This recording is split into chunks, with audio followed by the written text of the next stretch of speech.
Hello everyone, welcome back to MCS TV. My name is Miss Roses. I am a 5th grade social studies teacher at Sally Humble Elementary. Today we are going to be talking about British colonial regionalism.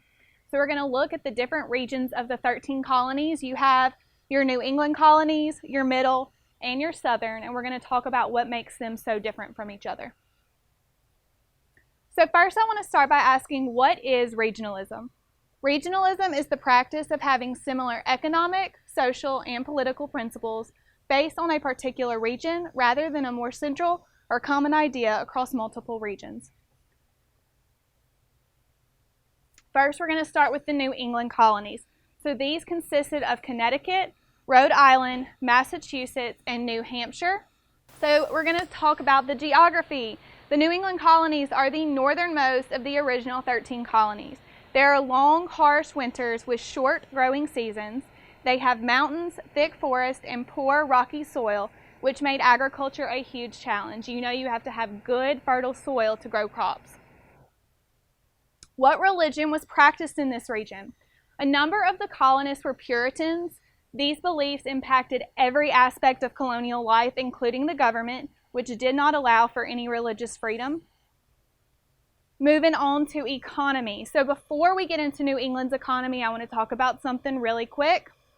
Although some colonists came to the New World to escape the social class system of England, all 13 colonies had strict social divisions, and a person's place in society was, more than anything, based upon the families into which they were born. So your upper class consisted of your plantation owners and your wealthy merchants. Your middle class were your store owners, merchants, and tradesmen. And then your lower class was your forced labor, so your indentured servants and your slaves. What is the economy in this region based on? The New England colonists were mostly middle class and engaged in fishing and whaling. They had a huge coastline, so that was perfect for this, and fur trading, which we'll talk about in a minute. There were several small farms, fishing villages, lumber supply for shipbuilding and barrel making, and merchants engaged in trade. The New England colonies were the most industrial of all of the colonies. So here is an image of a shipyard. They used the lumber to build the ships. Notice that they're on water. This was perfect for trading. Back then they didn't have the trucks, airplanes, things we use today. So they used ships and waterways to trade. And they also used the ships for fishing and for whaling. Trade. So let's review 2 vocabulary words really quick. First, we have import. So that means bringing goods that you need in. And export means sending goods that you have a ton of out to people who need it. The proximity or closeness to seaports helped some of the colonies develop as centers of trade for fish and fur. The fur was particularly valuable in Europe, which means it was in high demand. If you know anything about economics, you know that if something is in high demand, it means that everybody wants it, which means you can price it at a more expensive price. The colonists of the New England colonies imported agricultural products from the other colonies. Remember, they had poor soil, so they would import or bring in crops from the middle and southern colonies who had better soil. Here is an image of the fur trade. The colonists relied heavily on the Native Americans for the fur trade. The Native Americans knew the land a lot better than the colonists did. They would go out, trap the beavers for the fur, and then trade with the colonists for items that they needed. And that brings us into our next slide. How did the colonists interact with natives? In the New England colonies, there were strong relationships between the colonists and the Native Americans. They engaged in regular trade, especially fur trade, which we just saw. Roger Williams, who founded Rhode Island, purchased land to start his colony from Native Americans. So while there were strong relationships, there was a little bit of conflict. Remember, in this region, there were Puritans. They did not allow for religious freedom.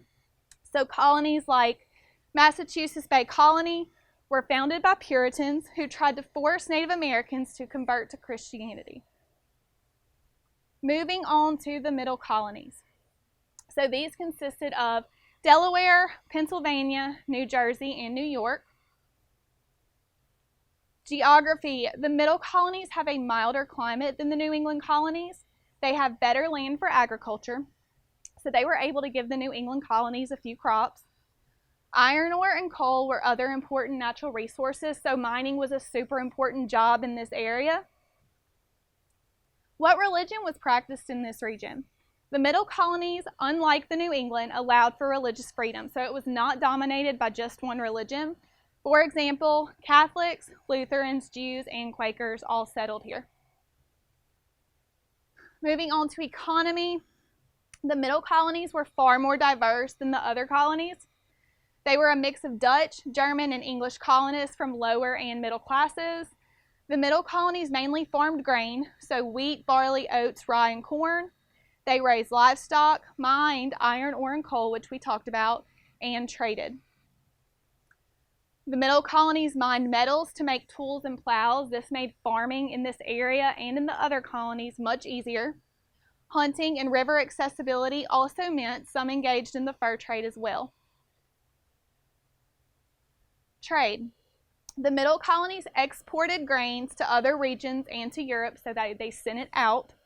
They also made tools and plows with iron ore, which they also exported. How did the colonists interact with natives? The Middle colonies served as a center of trade between the colonies and with Europe. They most frequently interacted with the Iroquois people, with whom they traded furs, crops, and other items. And last but not least, we have our southern colonies. So here you have Georgia, South Carolina, North Carolina, Virginia, and Maryland. Geography. The southern colonies have hilly coastal plains and forests. The climate here is the warmest of all the regions, which means there are milder winters and longer growing seasons. They also, out of all the colonies, had the most fertile soil. What religion was practiced in this region? So just like the Middle colonies, they also allowed for religious freedom. So colonists of the Baptist, Anglican, and other faiths could be found in the southern colonies. What is the economy in this region based on? The southern colonists were mostly from rich, noble families or indentured servants. Although slavery existed in all 13 colonies, the vast majority were located here in the southern colonies. The economy of the southern colonies focused on agriculture. For example, cash crops such as cotton, tobacco, rice, indigo, which was used to dye clothing, and eventually sugarcane. As a result of the rich, fertile soil of the area, they also had river access and seaports for trade. The reliance on agriculture led to the emergence of the plantation system and a reliance on slave labor. These are just a few images. Here is an image of slave labor on the plantations, tobacco, and cotton. Moving on to trade. The demand for cash crops, such as tobacco, impacted the physical environment, including the clearing of additional land for planting. The demand for colonial goods in England and Africa led to the increase in slave labor in the colonies. This demand also contributed to transatlantic trade. So transatlantic trade just means trade across the Atlantic Ocean. It is also known as the triangular trade, literally just because it was in the shape of a triangle between North America, Europe, and West Africa. This trade was important to the colonies because it helped them obtain goods from Europe while building up their own economy. And here is an image of the transatlantic or triangular trade. As you can see, it makes a triangle.